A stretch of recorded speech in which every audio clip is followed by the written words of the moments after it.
Ndugu mwenyekiti wa chama chetu na inshallah rais wetu wa Zanzibar ikifika Oktoba 29, Mheshimiwa Othman Masoud Othman, ndugu mwenyekiti wa chama mkoa wa kichama wa Chake Chake ambaye ndiye mwenyeji wetu, ndugu viongozi wengine wote wa chama, itifaki nimeizingatia, wanachama na Wazanzibari wenzangu, assalamu alaikum. Mmefurahi? Mmefurahi? Na sisi tumefurahi sana. Nianze kama ilivyo ada kumshukuru Allah subhanahu wa ta'ala ambaye katujalia siku ya leo tuko hai, wazima wa afya na wenye furaha, na tangu asubuhi tuko katika jimbo la Chonga tukiendelea na kampeni za uchaguzi ambao inshallah unatupeleka katika ukombozi wa Zanzibar. Tunasema alhamdulillah rabbil alamin. Sala na salamu zende kwa mtukufu wa daraja, mbora wa viumbe vyote na kiongozi wa umma, mtume wetu Muhammad sallallahu alaihi wa sallam. Ndugu zangu, tunakwenda katika uchaguzi muhimu sana. Miaka mingi tumepambana na kupambania ukombozi wa visiwa vyetu, lakini miaka 5 iliyopita imekuwa fundisho kubwa kwetu kwamba tusipo tahadhari, kazi ya miaka mingi iliyokusudiwa kuimaliza Zanzibar itakwenda kutimia. Mwenyezi Mungu atunusuru. Miaka 5 hii mmeshuhudia nyinyi wenyewe jinsi Wazanzibari tunavyoendelea kwa kasi zaidi kufanywa wageni ndani ya nchi yetu. Leo Mzanzibari hana thamani ndani ya Zanzibar. Nimekuwa nikilisema sana hili kwamba tizameni nyinyi, mgombea wa CCM bwa mdogo alipokuwa akifanya kampeni uchaguzi uliopita, aliahidi ajira 300,000 kwa Wazanzibari ndani ya miaka 5. Miaka 5 imekwisha. Hapa Chonga mmeziona hata ajira 3? Sio 300,000, hata 3 mmeziona? Ahadi imemshinda. Sasa kaja na uongo mwingine kwamba miaka 5 ijayo atatengeneza ajira 3.5. Ungetupa hizi 300,000 za miaka 5 iliyopita. Lakini hoja si kwamba kashindwa tu kutoa ajira 300,000. Hoja kubwa zaidi ni kwamba hizo chache ambazo ni ajira za Wazanzibari kawatoa Wazanzibari na kuwaleta wageni, akawapa nafasi za Wazanzibari. Nyinyi wenyewe mashahidi. Tizameni kila pahala na mtizame nani wanaajiriwa. Vyombo muhimu vya nchi vitizameni, wameondolewa wakuu wake, wameletwa wasiokuwa Wazanzibari wakapewa nafasi hizo. Ndio maana huwa tunakwambieni kila siku kwamba huyu hana nasaba, hana uzalendo wa Zanzibar. Hii Zanzibar haimshughulishi. Hii Zanzibar kwake ni mlango wa duka, kaja kutengeneza faida, kisha kama Wazanzibari tutaamua kweli kweli ndio wataondoka, lakini kama sivyo huyu kaamua ataselelea hapa, kwa sababu wanatuona sote Wazanzibari wapumbavu.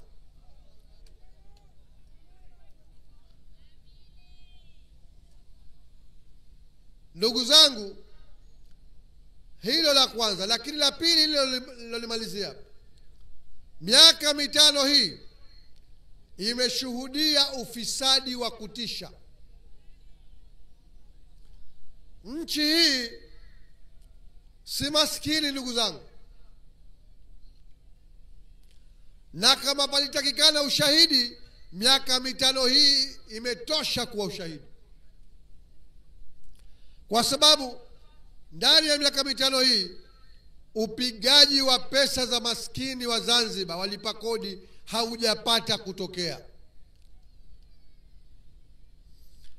Niliahidi kwamba kila siku moja ya kampeni nitaanika ufisadi wa serikali ya bwana mdogo mmoja, na nimekuwa nikifanya hivyo. Jana tulikuwa na mkutano wa 13, nimekamilisha kashfa 13 na hawana majibu. Wamebakia kusema sisi tunatukana. Hivi mwizi kumwita mwizi umemtukana? Fisadi kumwita fisadi umemtukana? Sasa ndugu yangu, leo ni mkutano wa 14 na kusudia ile ya majimbo, ukichanganya na ile ya uzinduzi ni mkutano wa 16, lakini hii ya majimbo leo ni mkutano wa 14. Na leo nataka kuanika ufisadi wa 14 wa serikali ya bwana mdogo katika miaka mitano hii. Ndugu zangu,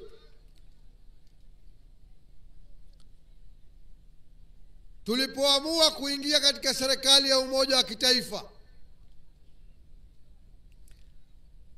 serikali ilikuwa taabani,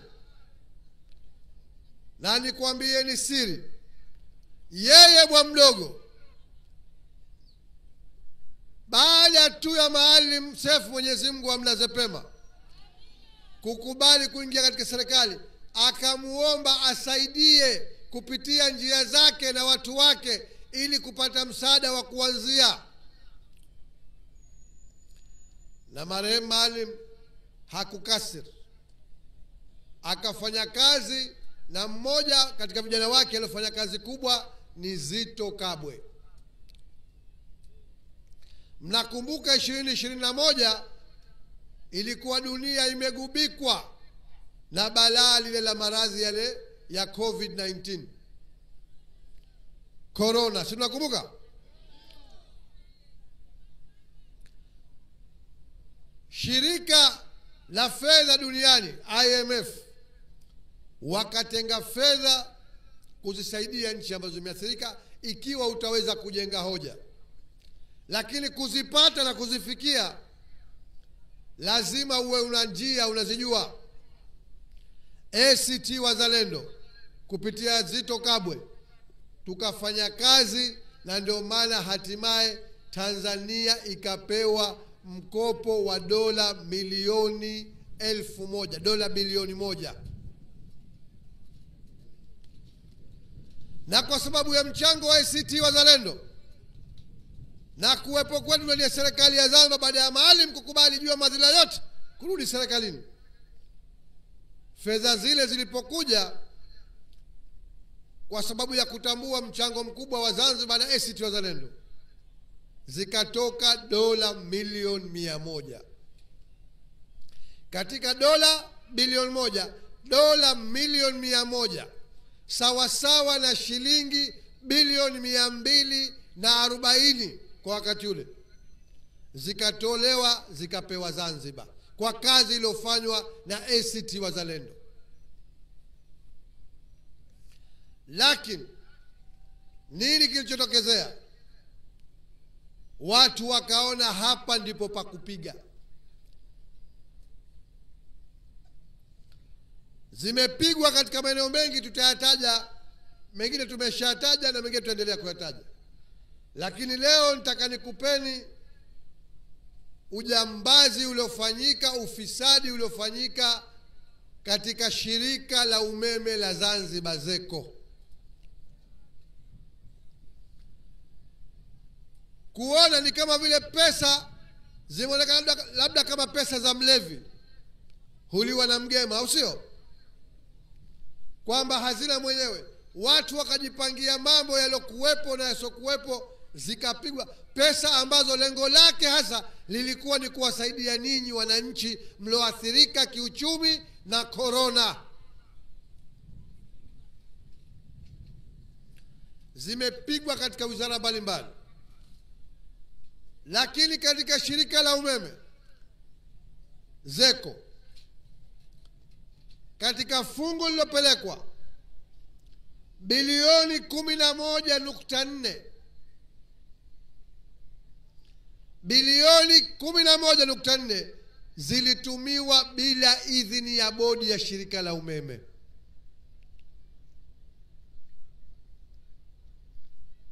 Wakati mamlaka zinazojitegemea, mashirika kama haya, matumizi yake lazim yaidhinishwe na bodi. Bilioni 11.4, ndugu zangu. Mnajua tukisema bilioni moja ni milioni ngapi?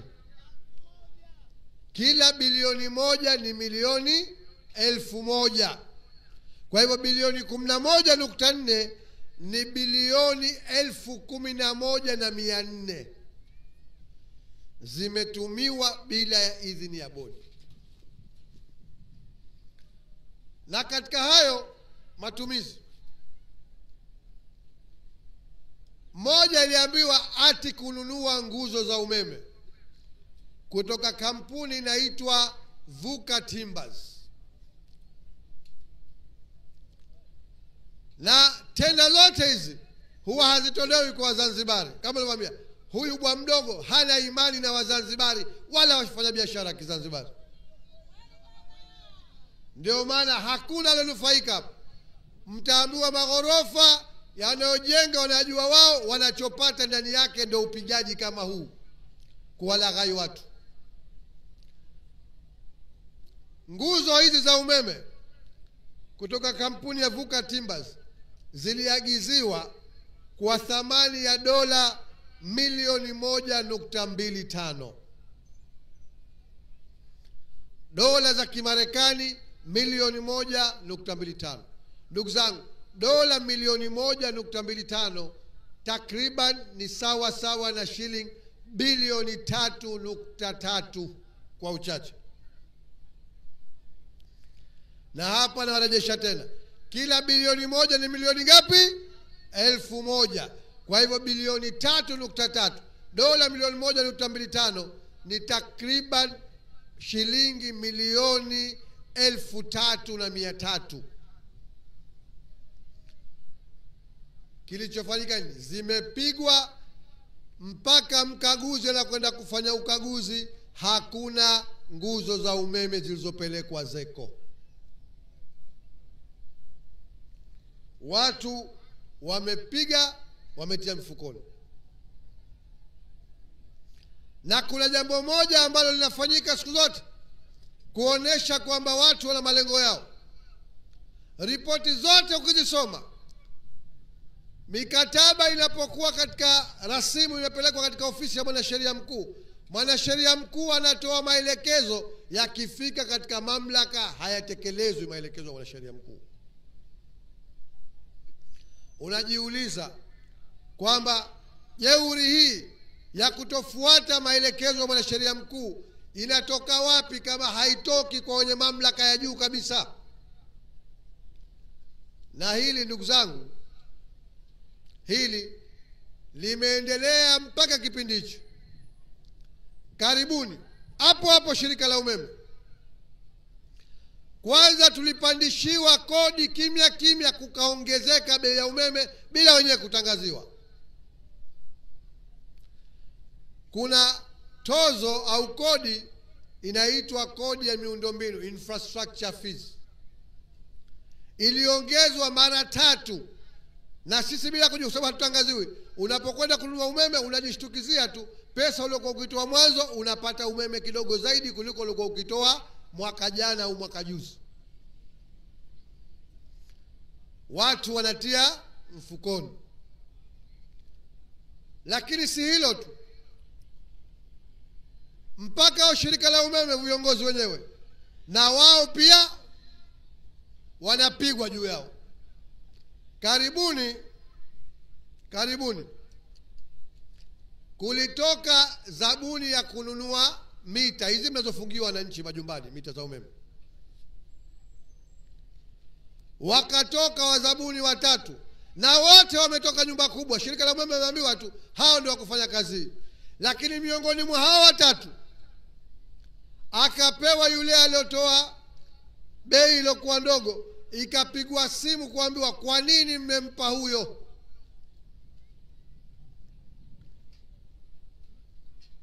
Na sababu ya kutakiwa apewe mwingine ni kwa sababu gani?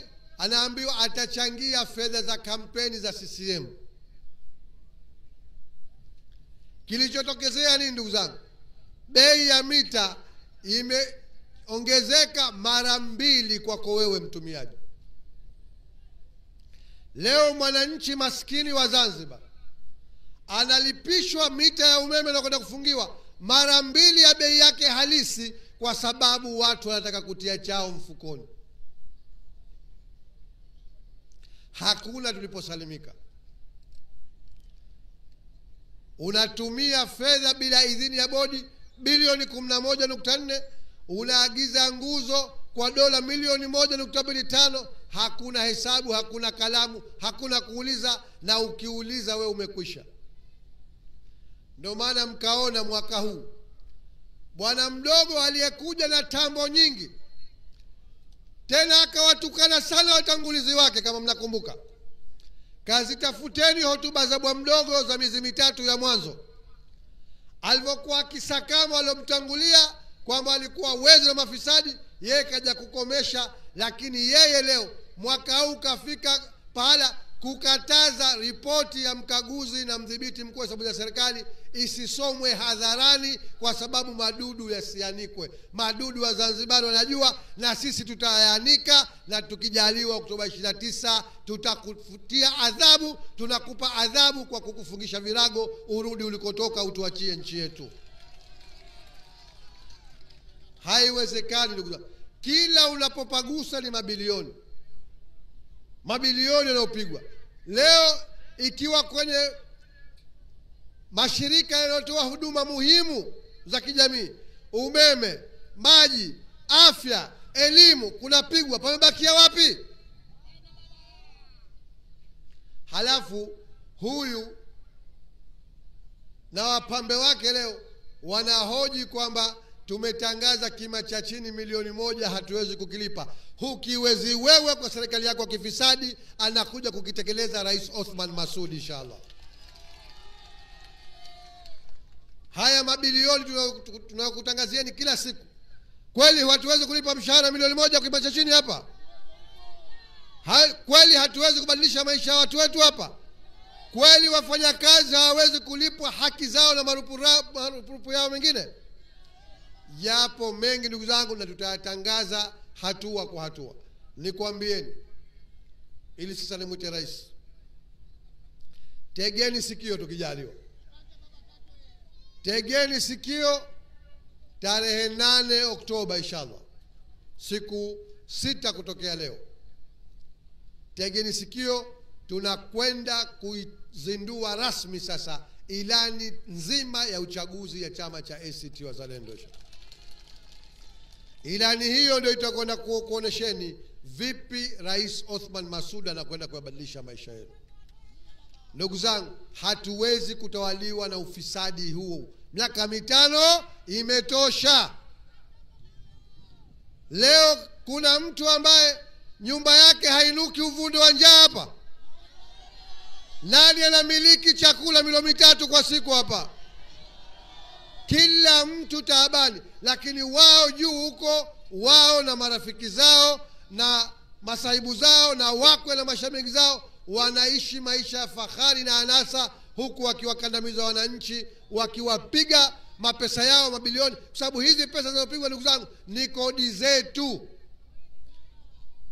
Mwananchi anakamuliwa kila kitu. Leo mpaka muuza maandazi nchi anaambiwa akate leseni. Lakini wao kazi yao kupiga mabilioni, wale wakamua na nchi maskini. Ndio maana tunachosema, na mimi nawauliza Zanzibar, hivi tuko tayari kuendelea na ufisadi huu?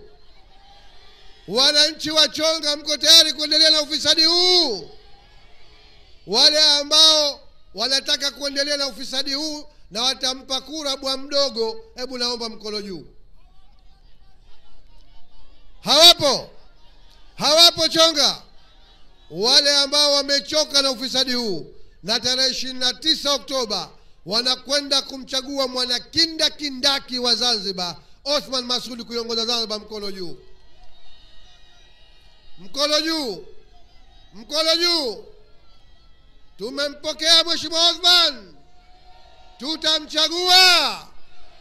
Tutamuombea kura mitaani. Tutazilinda kura zetu.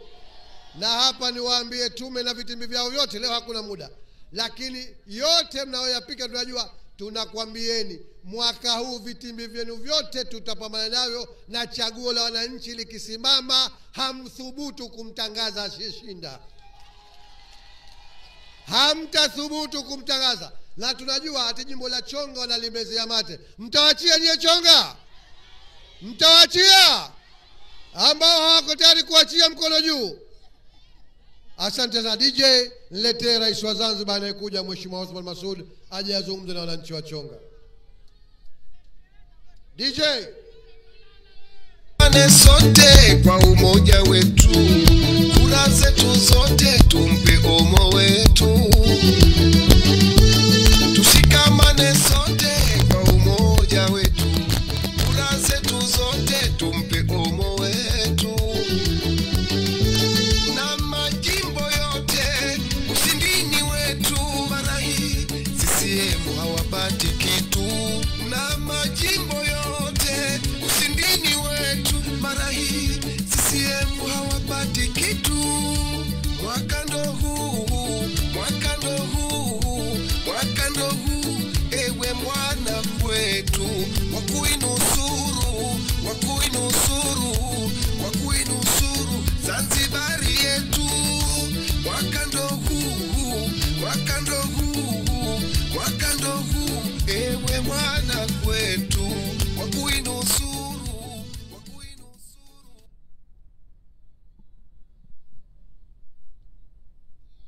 Leo tupo katika jimbo la Maraha, jimbo la Chonga, si ndio? Sisi wazalendo. Mbona sio Chonga hii? Ndugu wajumbe wa kamati kuu, wa halmashauri kuu, wagombea wetu, wanachama wenzangu, mabibi na bwana, asalamu alaikum. Habari ya jioni. Kwanza tumshukuru Mwenyezi Mungu, alhamdulillah, kwa kutukutanisha katika jimbo la neema, jimbo ambalo Mwenyezi Mungu kalipa neema ya kila kitu, lakini bahati mbaya limefanywa maskini. Lakini la pili, naomba nichukue fursa hii kwa dhati kabisa niwashukuru ndugu zangu. Kuna mtu pale alikuwa ananiambia kule Unguja kuna mkutano leo, kuna jimbo silitaji, lakini utafikiria kwamba kuna hitima na wenyewe hawapo, wamekuja majirani tu. Lakini Chonga, si mnaona raha yake jamani? Hizi zinawapa shida, hizi zinawatia homa kweli kweli. Naomba niwashukuru sana kwa mahudhurio yenu na kwa hamasa yenu, na hii ni dalili kwamba sote tunaelewa dhamira yetu ya harakati hizi. Nawashukuru sana kwa hilo. Ndugu zangu, leo kama mlivyoambiwa, niliamkia Tundaua. Niliamkia Tundaua Tundaua ni kwa hala maalum, ni kwa hala kwa aina ya kipeke yake, kwa sababu ni kielelezo cha utajiri mkubwa uliopo Pemba. Ni kielelezo cha neema ambayo Mwenyezi Mungu kaijalia kisiwa hichi, Mwenyezi Mungu kaijalia nchi hii ya Zanzibar. Maana yake wazungu kule waligundua mafuta tokea miaka ya 1950. Swala mpaka leo kwa nini hayachimbwi? Ndugu zangu, kisiwa hichi Mwenyezi Mungu kakijalia, niseme hilo la kwanza la Tundaua. Wamekuja mbali wakafanya tafiti, lakini ambazo zimethibitishwa mpaka sasa. Kuna takriban gesi asilia ya cubic feet trilioni 3.8. Jamani, sio bilioni, sio milioni. Cubic feet trilioni 3.8 ambazo bado hazijashughulikiwa, bado hazijaanza kuchimbwa. Waliotafiti wameuacha mradi wakaondoka. Lakini nchi hii ina vitalu vya nje ya ufukwe wa katika bahari kuu. Ina vitalu namba 9, namba 10, namba 11, namba 12. Na sisi tunasema tuna madai ya kitalu namba 8 na namba 7, ambao wenzetu CCM hawa wameamua wanyamaze kimya, kama kwamba haituhusu, kama kwamba si mali ya nchi hii. Binafsi yangu mwaka 2013 nilikuwa The Hague, Uholanzi, kuonana na kampuni ya Shell kuzungumzia suala ya vitalu hivi namba 9 na namba 12. Mengine kibiashara, kimaadili, kimakubaliano siwezi kuyasema. Lakini ninachoweza kusema, kama vitalu hivi vitaendelezwa, Zanzibar inakwenda kuwa tajiri sana. Kama itaendelezwa, inawezekana Zanzibar au inakwenda kuwa tajiri sana. Ukichanganya vitalu hivyo, ukachanganya na kitalu hichi kile ambacho Tundaua imo na Pemba imo, kitalu kinaitwa cha Zanzibar onshore, Zanzibar ina utajiri mkubwa ambao Mwenyezi Mungu kaujalia. Zanzibar, na hasa niseme jimbo la Chonga, na ambalo ni kielelezo, Mwenyezi Mungu kaijalia nchi hii ina utajiri mkubwa wa mazao ya baharini. Kenya leo kwa sehemu kubwa wanakula pweza wanaotoka Pemba. Jamani, kweli si kweli? Leo kwa sehemu kubwa nchi nyingine, sehemu nyingine wanakula mazao ya baharini yanayotoka katika kisiwa cha Pemba, ikiwemo Tanganyika, Dar es Salaam na sehemu nyingine. Nchi hii Mwenyezi Mungu kaijalia ardhi yenye rutuba ambayo inaweza kuota mazao ya namna mbalimbali. Nchi hii Mwenyezi Mungu kaipa neema ya aina ya peke yake. Ni karafuu zake ambazo ni za aina ya peke yake. Ndugu zangu, karafuu msisikie mkaambiwa ndio jeuri ya nchi hii. Tokea wakati wa Mzee Karume. Mzee Karume wengi mlimsikia alisema mkopo haramu. Alisemaje? Mkopo haramu. Mnafikiria kwa nini akasema mkopo haramu? kwa sababu alikuwa na pesa za kutosha za kuendesha nchi hii na kufanya miradi mikubwa ya ujenzi wa nyumba, ujenzi wa mahospitali, ujenzi wa barabara, ujenzi wa maskuli wa kila aina. Na yote hayo yalitokana na pesa za nchi hii. Mimi niwaulize ndugu zangu, Zanzibar imewahi kuwa na dhahabu? Na dhahabu yake ni nini? Dhahabu yake ni karafuu. Na wenzangu nimekuwa nikiwapa mfano, nikiwapa ushuhuda wa jinsi karafuu ilivyokuwa dhahabu ya Zanzibar. Mwaka 1971 wakati Mzee Karume bado yupo, na ndio mwaka aliotoa kauli hii, Zanzibar iliuza tani 62,000 za karafuu na ikauza mapipa zaidi ya 3,600 ya mafuta ya karafuu, ikapata shilingi milioni 547 za mwaka 71. Ukitaka kujua ukubwa na wingi na thamani ya milioni 547, ushahidi wake mdogo, pale Kilimani Unguja pamejengwa nyumba 403, yani fleti pale Kilimani, zile ni 403 zilizojengwa mwaka 70, na zilijengwa kwa thamani ya shilingi milioni 15. Ngapi? Milioni 15.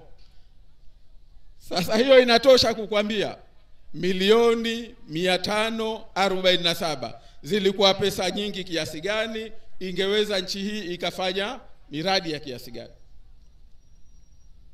Nilikuwa naangalia umeme ulipelekwa kule Mpapa Unguja Bambi kwa thamani ya shilingi 485,000 ya wakati huo. Umeme leo ingekuwa ni milioni 485 kama singetosha, au pengine ungeambiwa ni bilioni 6. Kwa wakati ule umeme ulipelekwa kule kwa shilingi 485,000. Sasa fikiria pesa hizo zilikuwa na wingi wa kiasi gani. Na mzalishaji mkubwa wa karafuu hizo ni nani? Pemba, si ndio? Pemba hii juzi mmesikia, sijui kama mlisikia, kwamba yamegunduliwa madini adimu ya kutengeneza vitu mbalimbali ikiwemo hizi simu tunazotumia. Yamegunduliwa Pemba. Jamani, mmesikia? Hamjasikia? Hamjasikia? Basi hiyo ndio habari ya mjini. Vijana itafuteni, ipo, imesemwa hadharani, imeelezwa hadharani. Lakini huko miaka ya nyuma ripoti zipo, Tungamaa hii karibia Wete iligunduliwa dhahabu hapa Pemba. Nchi hii, kisiwa hichi, mwaka 1909 kuna mzungu mmoja anaitwa Major Pierce ambaye aliteuliwa na Waingereza kuja kusimamia uendeshaji wa serikali Zanzibar. Anaandika ni jinsi gani Pemba hii ikizalisha mazao mbalimbali ya kilimo, ndizi na mazao mengine kwa wingi kupita kiasi, zikipelekwa Mombasa, zikipelekwa Unguja, kisiwa hichi cha Pemba.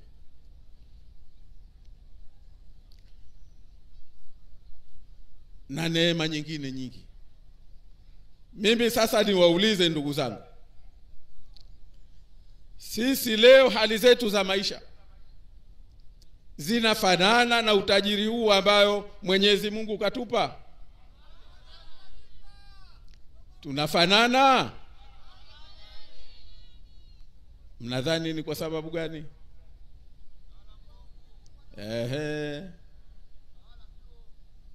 Sababu moja kubwa ni kwa sababu ya kukosekana utawala wenye maono, utawala ulioingia kwa nyinyi wenyewe kuuridhia.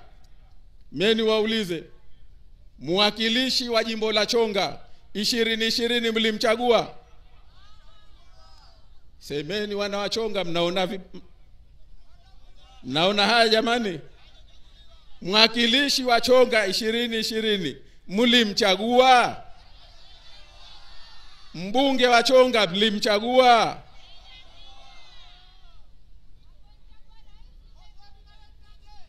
Mbunge mlimchagua wenyewe, ndio mkabakishiwa, au sio? Rais mlimchagua? Hamkumchagua, si ndio?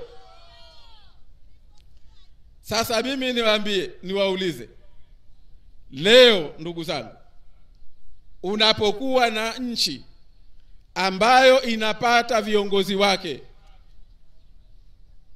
kwa njia za wizi, njia za ghilba, njia za udanganyifu, kiongozi atakayeingia atakuja kuwatumikia nyinyi?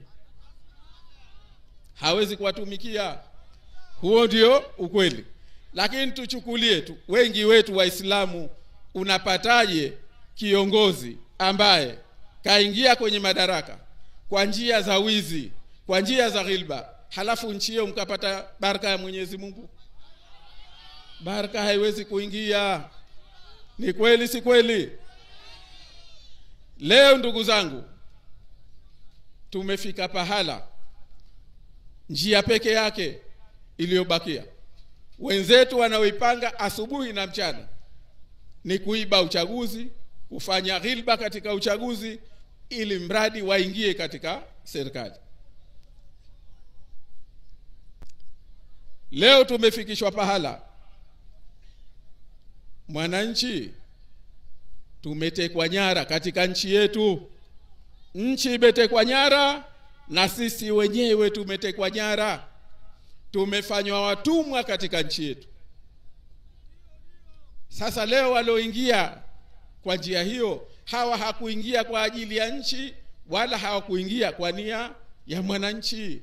Hawa wana shughuli zao, wana biashara zao, na ndio maana unasikia haya yanayosema makamu mwenyekiti, bilioni kwa matrilioni kila siku yanapigwa, kwa sababu hakuna wa kuwauliza. Wenyewe wanapanga watu wa kuingia baraza la wakilishi, wenyewe wanapanga watu nani wa kwenda kukaa akawahoji, mtu ambaye hawezi kusema, mtu ambaye wamemfadhili. Lakini kibaya zaidi, mmeona wapi nyinyi mtu akaingia kwenye madaraka kwa kuua watu, kwa kujeruhi watu, kwa kuumiza watu, halafu akiingia nchi hiyo ikawa na baraka? Haiwezekani. Sasa huko ndio tulikofikishwa, na tukibaki huko maana yake wenyewe tumekubali kwamba tubaki katika umaskini huu, katikati ya utajiri huu ambao tunaueleza. Kwa sababu hii gesi imezumbuliwa zamani, mafuta yanajulikana zamani. Lakini ndugu zangu, siri ya kwa nini watu hawataki kuja kuchimba, hawataki kuja kuwekeza Zanzibar, mnaijua kwa sababu gani? Ni kwa sababu kuna mambo lazima wayapate. Haiwezekani mtu aje awekeze mabilioni ya pesa kuichimba mafuta au gesi iliyoko huko kwenye hivyo vitalu nilivyovitaja. Ni lazima uende chini ya bahari mita angalau 2300.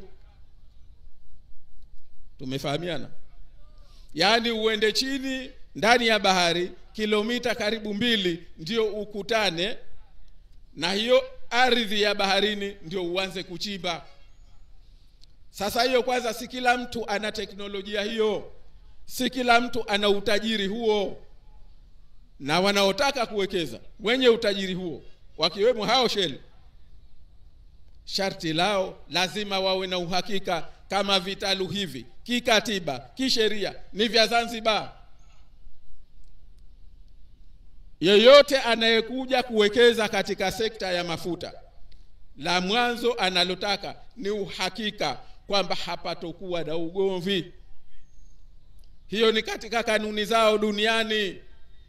Sasa leo Zanzibar hatujijui kwamba mafuta haya ni ya kwetu au ni ya Tanzania bara, kwa sababu katiba inasema mafuta na gesi ni suala la muungano. Sisi tumedanganywa na tukakubali kudanganyika, eti tunaruhusiwa kuchimba mafuta. Ama ya kujipaka sawa, mnaweza mkayapata, lakini sio haya na kanuni zake za kidunia. Na kanuni zake za kidunia lazima uoneshe kwamba sehemu yenyewe ni yako, mafuta ni yako, yani sovereignty juu ya hayo mafuta ni ya kwako. Sisi katiba inasema hivyo. Kuna sheria iliyotungwa na Bunge la Muungano inasema kwamba mali ya mafuta ni ya Jamhuri ya Muungano, sio ya Zanzibar. Sasa mnafanya watu wenda wazimu waje walifanye hili. Sasa ndugu zangu, tunaposema kwamba lazima tutoke hapa, tunavyosema kwamba lazima twende tukainusuru Zanzibar mwaka huu, jamani, tunayasema kwa haya kwamba tunakuwaje tufe katika umasikini, tuendelee kuwa masikini. Watu wanaiba hicho kidogo kinachopatikana. Sisi kwa nini tuwe maskini katika nchi yetu? Kwa sababu kuna mtu anajipaka mapinduzi, anajipaka anasema hawezi kutoa nchi hii, na sisi tunakubali. Mimi niwaulize, na sasa wanachofanya, wanawachukua ndugu zetu kwa ulafi wao, wakawavaa vipesa shilingi 2.5, shilingi 3, chonga wamejaa hapa. Wewe unakuwaje mwananchi wa nchi hii, kweli mwana wa halali wa nchi hii, ambayo ndugu zako wameuliwa, watu hawa wamemwaga damu, watu hawa wamejeruhi watu, wameumiza watu, wameingilia watu majumbani, wakawakashifu, wakawadhalilisha wanawake na heshima zao, ndugu zetu wa kike. Wewe kweli Muislamu, mwana wa halali, hilo lisikuume? Kweli wewe mtu wachonga wa kusema unaunga mkono CCM? Kweli wewe ni Muislamu? Kweli wewe ni mwana wa halali? Haiwezekani. Haiwezekani. Haiwezekani. Ndio maana tunasema mwaka huu, hii ni nchi yetu, hatuna nchi nyingine. Hii ndio alotupa Mwenyezi Mungu, na tutaipambania nchi hii. Tusifanye masahara katika nchi. Hawa wanachukuana huko, sisi wanaokwenda kule wanakwenda kwa matumbo yao, wanakwenda kwa maslahi yao. Hawa ni vunja jungu, mshipa wao wa akili umo tumboni. Hawa ni paka shume, wanaweza kuua watoto wapate kitu kidogo tu. Au hamujui hadithi ya paka shume? Hamujui watu wachonga? Paka shume hali watoto, anakwenda akawaua ili mama arudi tena, maana mama akinyonyesha baba ule paka shume hapati vitu vyake. Sasa ndio maana anawaua watoto. Akina baba mnanisikia kule? Akina baba mpo? Hawa ni paka shume. Jamani, mtu wa shoga, umerogwa na nini? Umerogwa na nini? Umepatwa na nini? unaishi kwenye umasikini kwa kumuunga mkono mtu aliyekutia kwenye umasikini. Jamani, haya maarifa ya wapi? Hizi si akili za Kipemba, sijui za wapi. Naam, mimi ninachosema ndugu zangu, kama tunataka kutoka kwenye umasikini huu, lazima sote tuwe makini, lazima sote tuwe wa kweli, lazima sote tupambane, tuseme hii ni nchi yetu, hatukubali mjinga yoyote, awe mwenyeji awe mpita njia, akatuletea mambo ya kijinga. Hatukubali. Au mnasemaje nyinyi? Au nyie mnakubali? Akina baba nyie mnakubali? Tunachosema hiyo, lazima tutoke hapa, lazima tutoke. Tunakwenda kuishi wapi? Hapa ndio kwetu, tuwapambanie na watoto wetu na kizazi kinachokuja. Ndio maana tunasema huu ni mwaka wa kuinusuru Zanzibar. Huu ni mwaka wa kufanya nini? Huu ni mwaka wa kuinusuru Zanzibar. Nawaambia haya watu wachonga, kwa sababu nyinyi ndio mnaochezewa, nyinyi ndio mnaopitiwa, mkahadaliwa, mkaambiwa kwamba mkapewa utukufu. Unakuwaje mtukufu kwa mali ya kuiba? Eti unakuwa wapi mtukufu kwa mali ya kuiba? Wengine hawa Mungu kawatoa soni maneno ya Wakenya, maneno ya Mombasa. Kwamba leo mtu anaweza akaacha halali akaja kugombea akijua hashindi, lakini kwamba ataibiwa jimbo, atapewa, atakwenda kuchuma, atakwenda kula chumo la halali yeye na watoto wake na familia yake, na unasema na mimi ndugu yake nitapata. Huliogopi? Vyo hivi mnakwenda navyo wapi? Vyo hivi wanakwenda navyo wapi? Watu wachonga, hebu amkeni. Watu wachonga, hebu amkeni kwa waliolala. Waamsheni na waliolala. Huu si mwaka wa utani, huu sio mwaka wa masara. Tuko tayari? Tunachosema sisi ACT Wazalendo, tunachosema sisi ACT Wazalendo, inshallah tutakwenda kusimamia haki za nchi hii. La kwanza, wenzetu kama wanataka muungano, twende kwenye muungano. Lakini hatuwezi rasilimali alizotupa Mwenyezi Mungu zikabaki ardhini, hatufaidiki nazo, kwa sababu kuna bwana mkubwa anasema hapa mpaka mpate amri yangu. Hatutokubali jambo hilo. Huo ndo msingi, ndio msimamo wa chama chenu, ndio msimamo wangu mimi nitakapokuwa rais wenu inshallah. Chini ya urais wangu mimi, wajibu wangu wa kwanza ni kutetea haki na mali na haki za watu wa nchi hii.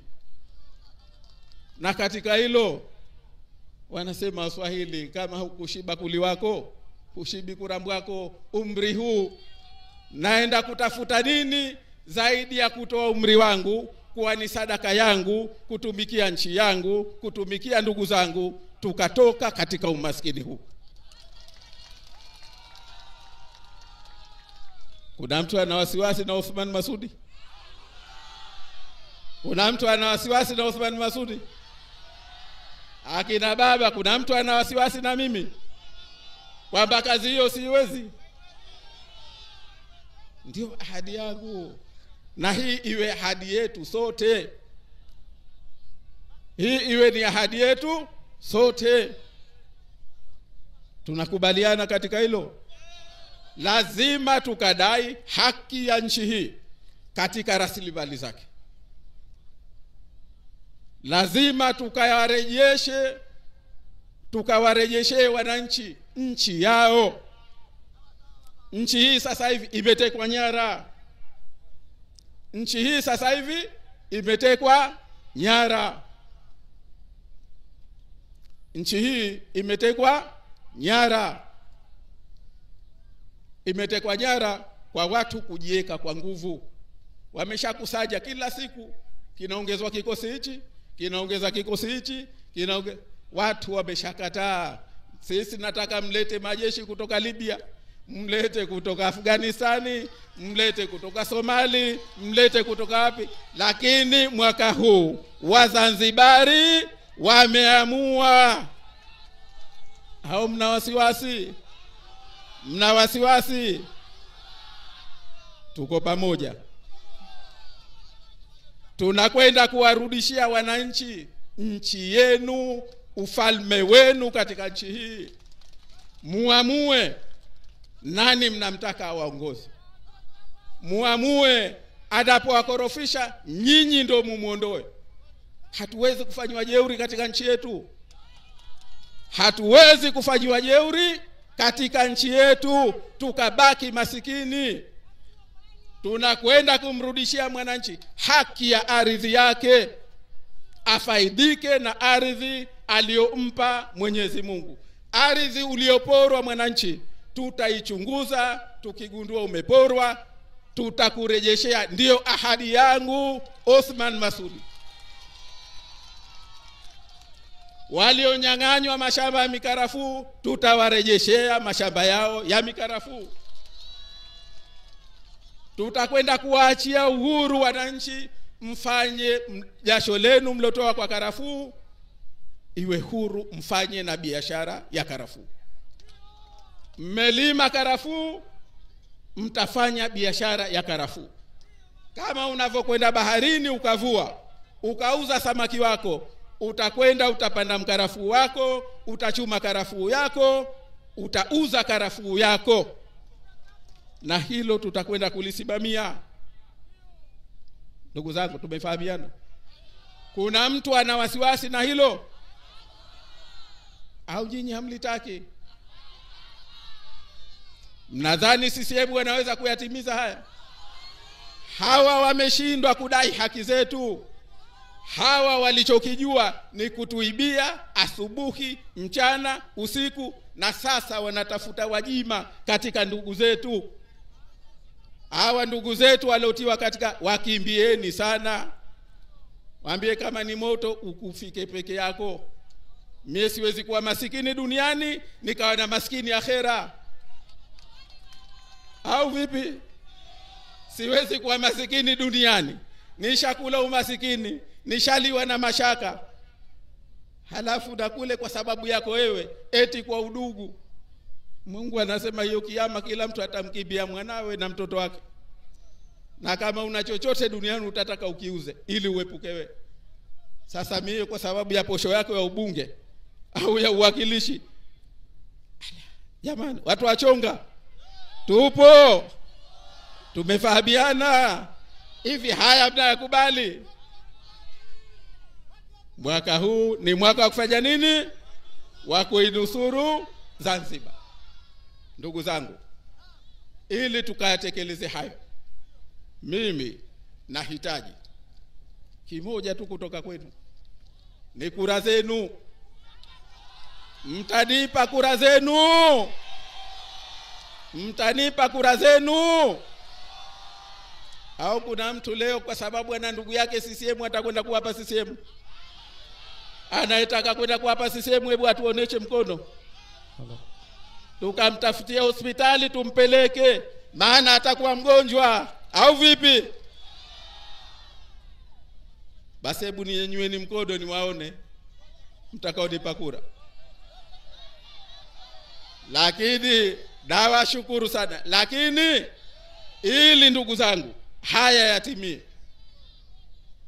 sitokamilika mimi na sitoridhika kama hamkunipa na wasaidizi wakwenda kunisaidia kwenye bunge, wakwenda kunisaidia kwenye uwakilishi, na wakwenda kunisaidia katika udiwani. Wote nimepata. Si mnawajua utaratibu wetu, na waleta hapa leo kwa sababu ninajua, kwa sababu ya wakati, na kwa sababu mmenipa ahadi. Kwa sababu mmenipa ahadi, leo siwaleti hapa. Yote ni kujiamini kwamba ahadi yenu, nyinyi ni waungwana, mtasimama kwenye ahadi yenu. Kweli si kweli? Watakaotimiza ahadi hiyo naomba nyenyue mkono, kwamba mbunge wetu ndugu Shafi tutampa kura zote, mwakilishi tutampa kura zote, madiwani wetu tutawapa kura zote.